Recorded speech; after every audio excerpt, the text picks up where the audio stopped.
ತನುವು ನಿನ್ನದು ಮನವು ನಿನ್ನದು, ತನುವು ನಿನ್ನದು ಮನವು ನಿನ್ನದು, ಎನ್ನ ಜೀವನ ಧನವು ನಿನ್ನದು. ನಾನು ನಿನ್ನವನೆಂಬ ಹೆಮ್ಮೆಯ ಋಣವು ಮಾತ್ರವೇ ನನ್ನದು. ತನು ನಿನ್ನದು ಮನವು ನಿನ್ನದು.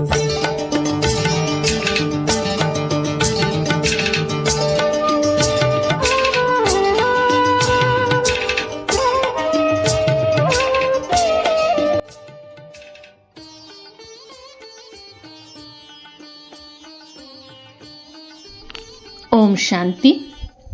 ದಿನಾಂಕ 18/1/2026. ಪ್ರಾತಃ ಮುರಳಿ ಬಾಪ್ದಾದ ಮಧುಬನ. ಪಿತಾಶ್ರೀಜಿಯವರ ಪುಣ್ಯಸ್ಮೃತಿ ದಿನದ ಪ್ರಾತಃ ಕ್ಲಾಸಿನ ಮಹಾವಾಕ್ಯಗಳು. ಬಾಪ್ದಾದರವರ ಅಮೂಲ್ಯ ಮಹಾವಾಕ್ಯ. ಮಧುರ ಮಕ್ಕಳೇ, ಜ್ಞಾನರತ್ನಗಳಿಂದ ನಿಮ್ಮ ಜೋಳಿಗೆಯನ್ನು ತುಂಬಿಸಿಕೊಂಡು ದಾನವೂ ಮಾಡಬೇಕು. ಇತರರಿಗೆ ದಾರಿ ತೋರಿಸುವಷ್ಟು ನಿಮಗೆ ಆಶೀರ್ವಾದಗಳು ಲಭಿಸುತ್ತವೆ. ಶಿವ ಭಗವಾನುವಾಚ. ಶಿವ ತಂದೆ ನಮಗೆ ಶಿಕ್ಷಣ ಕೊಡ್ತಾರೆ ಎಂದು ಮಧುರ ಮಕ್ಕಳು ಪಕ್ಕಾ ನೆನಪಿಡಬೇಕಾಗಿದೆ. ಶಿವ ತಂದೆ ಪತಿತ ಪಾವನ, ಸದ್ಗತಿಯ ದಾತ. ಸದ್ಗತಿ ಎಂದರೆ ಸ್ವರ್ಗದ ರಾಜ್ಯಭಾಗ್ಯ.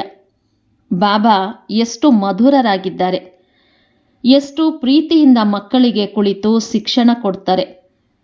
ತಂದೆ ದಾದಾರವರ ಮೂಲಕ ನಮಗೆ ಶಿಕ್ಷಣ ಕೊಡ್ತಾರೆ. ಬಾಬಾ ಎಷ್ಟು ಮಧುರ, ಎಷ್ಟು ಪ್ರಿಯ. ಯಾವ ತೊಂದರೆಯನ್ನೂ ಕೊಡೋದಿಲ್ಲ. ಕೇವಲ ಹೇಳ್ತಾರೆ, ನನ್ನ ನೆನಪು ಮಾಡಿ, ಚಕ್ರವನ್ನು ನೆನಪು ಮಾಡಿ. ತಂದೆಯ ನೆನಪಿನಲ್ಲಿ ಹೃದಯ ಸಂಪೂರ್ಣ ಶಾಂತವಾಗಬೇಕು. ಒಬ್ಬ ತಂದೆಯ ನೆನಪು ಮಾತ್ರ ಸತಾಯಿಸಬೇಕು.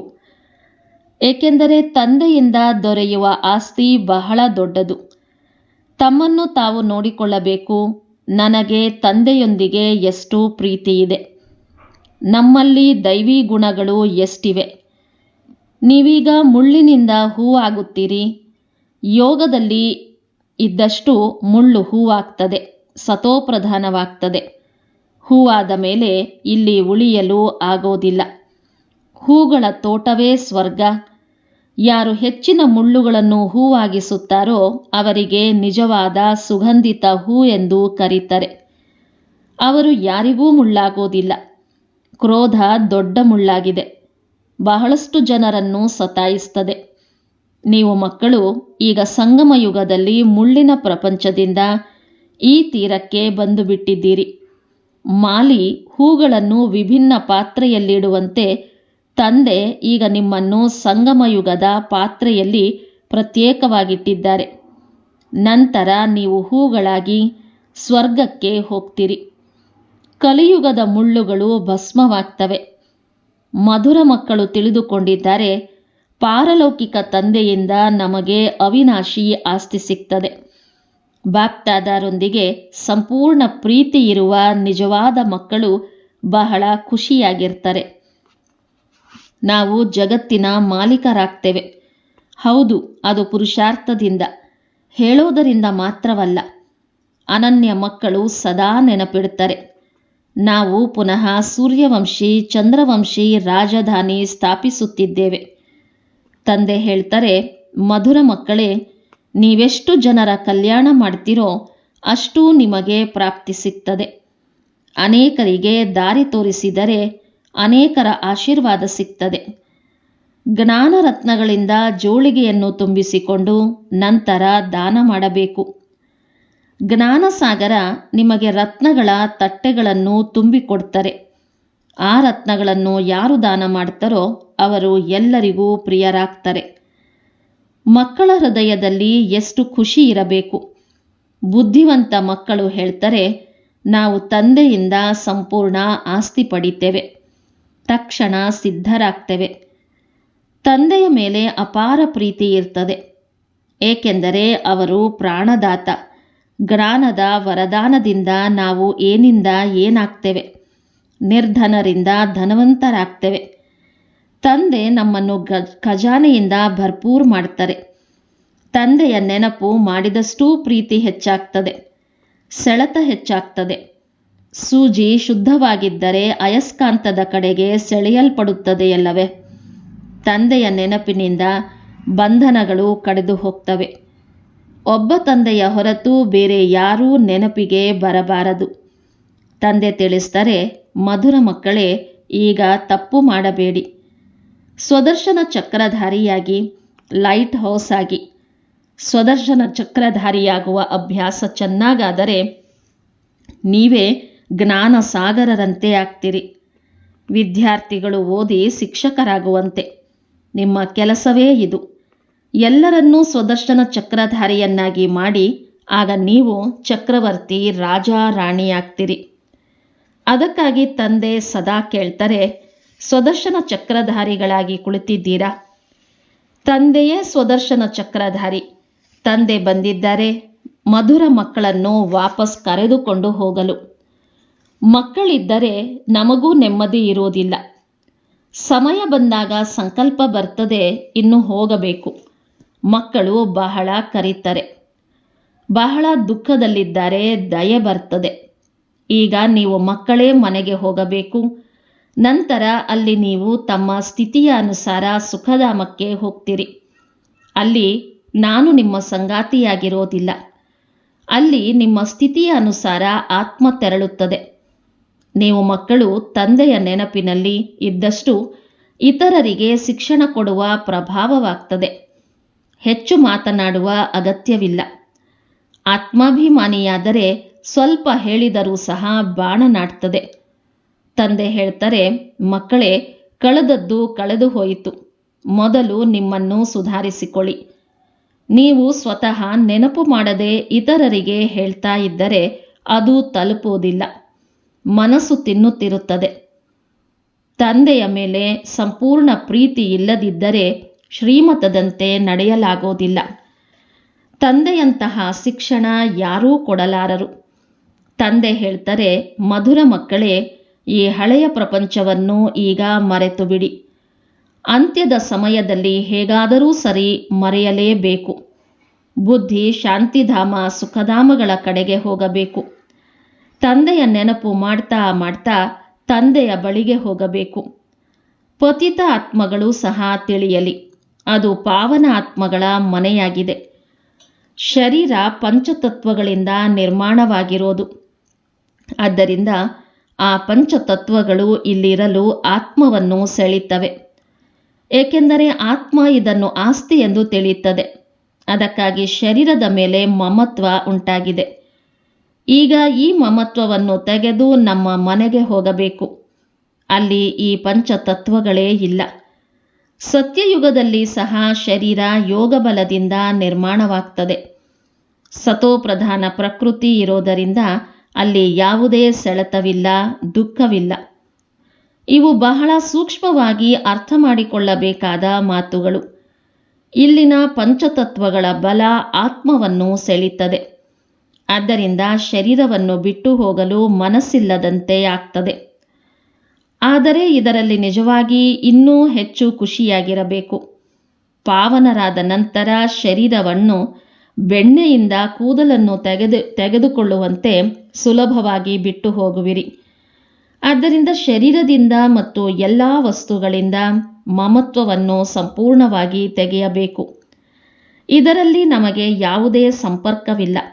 ನಾವು ಕೇವಲ ಬಾಬಾರವರ ಬಳಿಗೆ ಹೋಗ್ತಿದ್ದೇವೆ. ಈ ಪ್ರಪಂಚದಿಂದ ನಮ್ಮ ಬ್ಯಾಗೇಜ್ ಅನ್ನು ಮುಂಚಿತವಾಗಿಯೇ ಕಳಿಸಿಕೊಟ್ಟಿದ್ದೇವೆ. ಜೊತೆಯಲ್ಲಿ ತೆಗೆದುಕೊಂಡು ಹೋಗಲು ಸಾಧ್ಯವಿಲ್ಲ. ಇತರ ಆತ್ಮಗಳು ಕೂಡ ಹೋಗಬೇಕಿದೆ.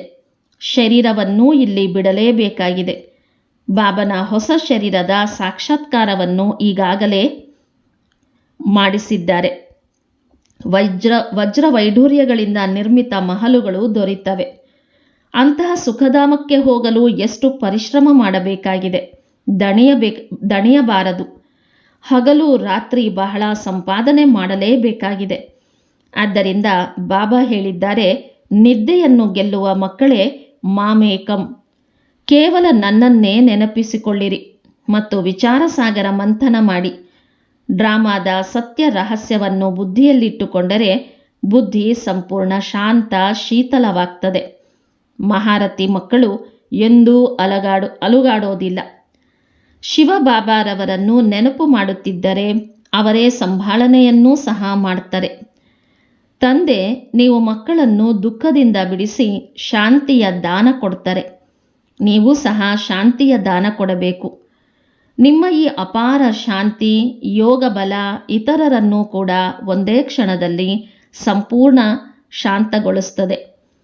ನೀವು ಬಾಬಾರವರ ನೆನಪಲ್ಲಿದ್ದು ನಂತರ ನೋಡಿ, ಈ ಆತ್ಮ ನಮ್ಮ ಕುಲಕ್ಕೆ ಸೇರಿದವರಾಗಿದ್ದಾರೆಯೋ ಅಥವಾ ಇಲ್ಲವೋ.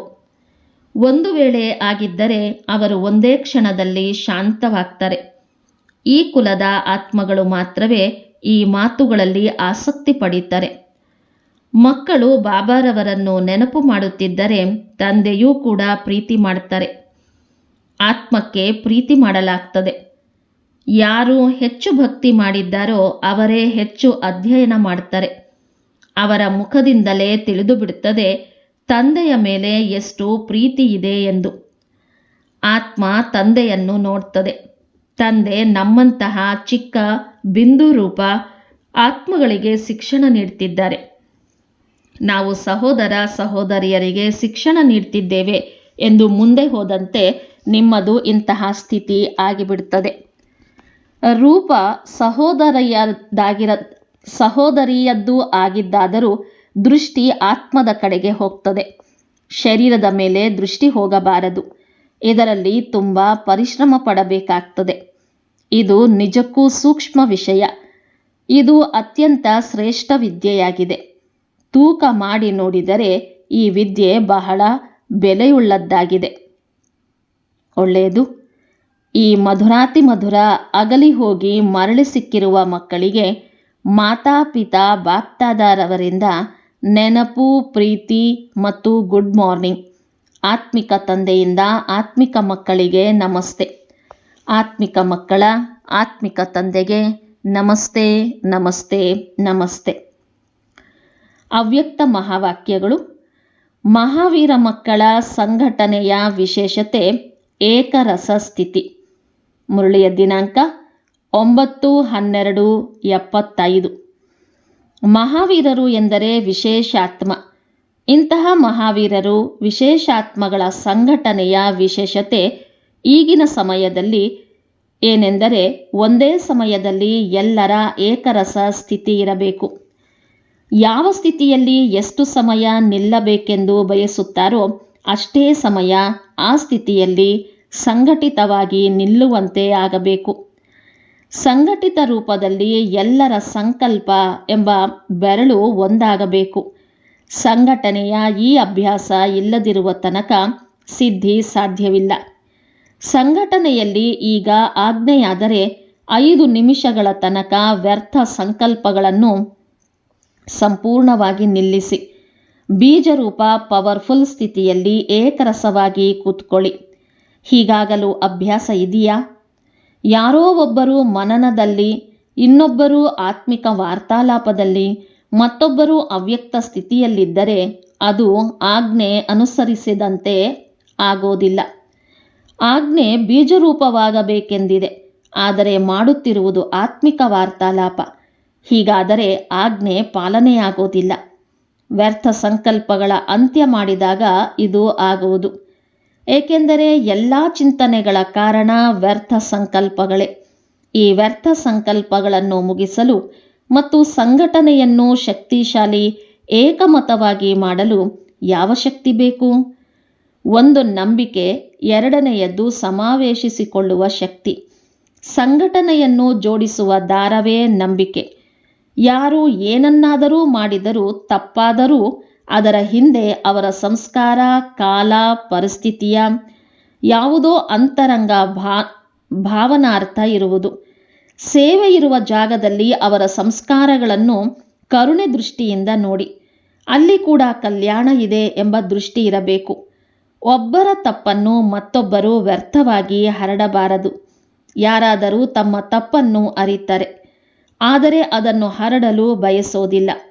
ಅದೇ ರೀತಿ ಇತರರ ತಪ್ಪನ್ನು ಹರಡಬಾರದು. ವ್ಯರ್ಥ ಸಂಕಲ್ಪಗಳನ್ನು ಓಡಿಸಬಾರದು. ಅವುಗಳನ್ನು ಸಮಾಧಾನಗೊಳಿಸಬೇಕು. ಇದರಲ್ಲಿ ಇನ್ನೊಬ್ಬರ ನಂಬಿಕೆ ಬೇಕು. ಪ್ರೀತಿಯ ಶಕ್ತಿ ಸಮಸ್ಯೆಗಳನ್ನು ಕರಗಿಸುತ್ತದೆ. ಪ್ರಪಂಚದಲ್ಲಿ ಮನೆಯ ವಿಷಯ ಹೊರಗೆ ಹೇಳೋದಿಲ್ಲ, ಹೇಳಿದರೆ ಮನೆಗೆ ಹಾನಿ. ಹಾಗೆಯೇ ಸಂಘಟನೆಯಲ್ಲಿ ಯಾರಾದರೂ ಏನಾದರೂ ಮಾಡಿದರೂ ಅದರಲ್ಲೂ ಯಾವುದೋ ರಹಸ್ಯ ಕಲ್ಯಾಣಾರ್ಥ ಇರ್ತದೆ. ಈ 2 ಪ್ರಕಾರದ ನಂಬಿಕೆ ಇಟ್ಟುಕೊಂಡು ಒಬ್ಬರು ಇನ್ನೊಬ್ಬರ ಸಂಪರ್ಕದಲ್ಲಿ ನಡೆಯೋದರಿಂದ ಸಂಘಟನೆಯ ಸಫಲತೆಯಾಗುವುದು. ಇದರಲ್ಲಿ ಸಮಾವೇಶಿಸುವ ಶಕ್ತಿ ಬಹಳ ಅವಶ್ಯಕ. ವ್ಯರ್ಥ ಸಂಕಲ್ಪಗಳನ್ನು ಸಮಾವೇಶಿಸಿಕೊಳ್ಳಬೇಕು. ಹಿಂದಿನ ಸಂಸ್ಕಾರಗಳನ್ನು ಎಂದೂ ವರ್ತಮಾನ ಸಮಯದೊಂದಿಗೆ ಹೋಲಿಸಬಾರದು, ಮಾಡಬಾರದು. ಹಳೆಯ ವಿಷಯಗಳನ್ನು ಇಂದಿಗೆ ತಂದುಕೊಂಡಾಗಲೇ ಸಂಕಲ್ಪಗಳ ಕ್ಯೂ ಉದ್ದವಾಗ್ತದೆ. ಈ ವ್ಯರ್ಥ ಸಂಕಲ್ಪಗಳ ಸಾಲು ಇರುವ ತನಕ ಸಂಘಟಿತ ರೂಪದ ಏಕರಸ ಸ್ಥಿತಿ ಸಾಧ್ಯವಿಲ್ಲ. ಅನ್ಯರ ತಪ್ಪನ್ನು ತನ್ನ ತಪ್ಪೆಂದು ಅರ್ಥ ಮಾಡಿಕೊಳ್ಳುವುದೇ ಸಂಘಟನೆಯನ್ನು ಬಲಪಡಿಸುವುದು. ಇದಕ್ಕಾಗಿ ಪರಸ್ಪರ ನಂಬಿಕೆ ಬೇಕು. ಪರಿವರ್ತನೆಗೆ ನಂಬಿಕೆ, ಕಲ್ಯಾಣಕ್ಕೆ ನಂಬಿಕೆ. ಇದರಲ್ಲಿ ಸಮಾವೇಶಿಸಿಕೊಳ್ಳುವ ಶಕ್ತಿ ಅವಶ್ಯಕವಾಗಿರಬೇಕು. ನೋಡಿದ್ದನ್ನು ಮತ್ತು ಕೇಳಿದ್ದನ್ನು ಸಂಪೂರ್ಣ ಸಮಾವೇಶಿಸಿ, ಅದೇ ಆತ್ಮಿಕ ದೃಷ್ಟಿಯಿಂದ ಕಲ್ಯಾಣ ಭಾವದಿಂದ ನೋಡುವುದು. ಅಜ್ಞಾನಿಗಳಿಗೆ ಹೇಳುವಂತೆ ಅಪಕಾರಿಗಳಿಗೆ ಉಪಕಾರ ಮಾಡಬೇಕು. ಸಂಘಟನೆಯಲ್ಲಿ ಕೂಡ ಒಬ್ಬರು ಇನ್ನೊಬ್ಬರ ಪ್ರತಿ ದಯೆಯ ಭಾವನೆ ಇರಬೇಕು. ಈಗ ದಯೆಯ ಭಾವನೆ ಕಡಿಮೆಯಾಗಿದೆ, ಏಕೆಂದರೆ ಆತ್ಮಿಕ ಸ್ಥಿತಿಯ ಅಭ್ಯಾಸ ಕಡಿಮೆಯಾಗಿದೆ. ಇಂತಹ ಪವರ್ಫುಲ್ ಸಂಘಟನೆಯಿಂದಲೇ ಸಿದ್ಧಿ ಬರ್ತದೆ. ಈಗ ನೀವು ಸಿದ್ಧಿಯನ್ನು ಆಮಂತ್ರಿಸುತ್ತಿದ್ದೀರಿ, ಆದರೆ ಮುಂದೆ ಸಿದ್ಧಿಯೇ ನಿಮ್ಮ ಮುಂದೆ ತಲೆಬಾಗ್ತದೆ. ಹೇಗೆ ಸತ್ಯಯುಗದಲ್ಲಿ ಪ್ರಕೃತಿ ದಾಸಿಯಾಗಿ ಕೆಲಸ ಮಾಡುತ್ತದೋ ಹಾಗೆಯೇ ಸಿದ್ಧಿಯೂ ನಿಮ್ಮ ಮುಂದೆ ಶರಣಾಗ್ತದೆ. ಜ್ಞಾನ ಶ್ರೇಷ್ಠವಾದಾಗ, ಸ್ಟೇಜ್ ಪವರ್ಫುಲ್ ಆಗಿದ್ದರೆ ಸಿದ್ಧಿ ದೊಡ್ಡ ವಿಷಯವಲ್ಲ. ಎಂದೆಂದಿಗೂ ಏಕರಸ ಸ್ಥಿತಿಯಲ್ಲಿರುವವರಿಗೆ ಸಿದ್ಧಿ ಲಭಿಸದೇ ಇರಲು ಸಾಧ್ಯವಿಲ್ಲ. ಆದರೆ ಇದಕ್ಕಾಗಿ ಸಂಘಟನೆಯ ಶಕ್ತಿ ಬೇಕು. ಒಬ್ಬರು ಮಾತನಾಡಿದರೆ ಇನ್ನೊಬ್ಬರು ಸ್ವೀಕಾರ ಮಾಡಬೇಕು. ಎದುರಿಸುವ ಶಕ್ತಿ ಬ್ರಾಹ್ಮಣ ಕುಟುಂಬದ ಮುಂದೆ ಬಳಸಬಾರದು, ಅದು ಮಾಯೆಯ ಮುಂದೆ ಬಳಸಬೇಕಾಗಿದೆ. ಕುಟುಂಬದ ಮುಂದೆ ಎದುರಿಸುವ ಶಕ್ತಿ ಉಪಯೋಗಿಸಿದರೆ ಸಂಘಟನೆಯ ಶಕ್ತಿ ಕುಂದುತ್ತದೆ. ಯಾವುದೋ ಮಾತು ಇಷ್ಟವಾಗಲಿಲ್ಲವೆಂದರೂ ಒಬ್ಬರು ಮತ್ತೊಬ್ಬರನ್ನು ಸನ್ಮಾನಿಸಬೇಕು. ಆ ಸಮಯದಲ್ಲಿ ಅವರ ಸಂಕಲ್ಪ ಅಥವಾ ಮಾತನ್ನು ಕತ್ತರಿಸಬಾರದು. ಆದ್ದರಿಂದ ಈಗ ಸಮಾವೇಶ ಮಾಡಿಕೊಳ್ಳುವ ಶಕ್ತಿಯನ್ನು ಧಾರಣೆ ಮಾಡಬೇಕು. ಸಂಘಟಿತ ರೂಪದಲ್ಲಿ ಬ್ರಾಹ್ಮಣ ಮಕ್ಕಳ ಪರಸ್ಪರದ ಭಾಷೆ ಅವ್ಯಕ್ತ ಭಾವ ಆಗಿರಬೇಕು. ಹೇಗೆ ಫರಿಷ್ಠಾಗಳು ಅಥವಾ ಆತ್ಮಗಳು ಪರಸ್ಪರ ಮಾತನಾಡುತ್ತಿದ್ದೇವೆ, ಹಾಗೆ ಯಾರಾದರೂ ಕೇಳಿದ ತಪ್ಪನ್ನು ಸಂಕಲ್ಪದಲ್ಲೂ ಸ್ವೀಕರಿಸಬಾರದು ಮತ್ತು ಸ್ವೀಕಾರ ಮಾಡಿಸಬಾರದು. ಬಾಬಾರವರ ಸಂಘಟನೆಯ ಶುಭ ಕಾಮನೆ ಪ್ರಾಕ್ಟಿಕಲ್ ಆಗುವುದು ಅಂತಹ ಸ್ಥಿತಿಯಲ್ಲಿ ಮಾತ್ರ. ಇದಕ್ಕಾಗಿ ಪರಸ್ಪರ ವಿಶೇಷ ಪುರುಷಾರ್ಥ, ವಿಶೇಷ ಅನುಭವಗಳನ್ನು ಹಂಚಿಕೊಳ್ಳಬೇಕು. ಸಂಘಟಿತ ರೂಪದಲ್ಲಿ ವಿಶೇಷ ಯೋಗ ಅಭ್ಯಾಸಗಳು ನಡೆಯುತ್ತಿದ್ದಾಗ ವಿನಾಶ ಜ್ವಾಲೆಗೆ ಉತ್ತೇಜನ ಸಿಗ್ತದೆ. ಯೋಗಾಗ್ನಿಯಿಂದಲೇ ವಿನಾಶದ ಅಗ್ನಿ ಪ್ರಜ್ವಲಿಸುತ್ತದೆ. ಒಳ್ಳೆಯದು. ವರದಾನ: ವ್ಯಕ್ತ ಸ್ಥಿತಿಯಲ್ಲಿದ್ದರೂ ಅವ್ಯಕ್ತ ಫರಿಷ್ಠಾರೂಪದ ಸಾಕ್ಷಾತ್ಕಾರ ಮಾಡುವ ಶ್ವೇತ ವಸ್ತ್ರಧಾರಿಯು ಶ್ವೇತ ಲೈಟ್ ಧಾರಿ ಭವ.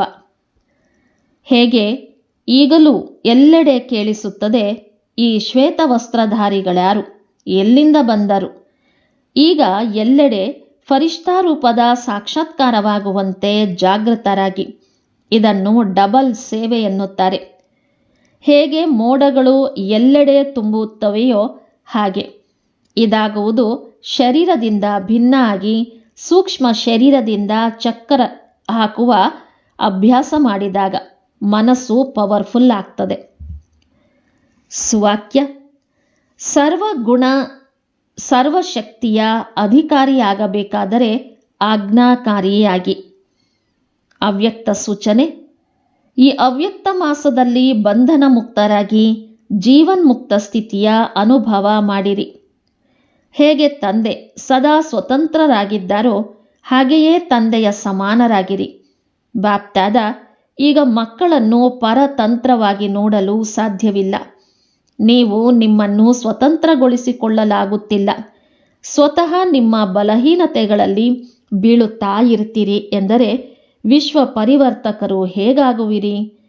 ಈಗ ಈ ಸ್ಮೃತಿಯನ್ನು ಹೆಚ್ಚಿಸಿಕೊಳ್ಳಿ. ನಾನು ಮಾಸ್ಟರ್ ಸರ್ವಶಕ್ತಿವಂತ.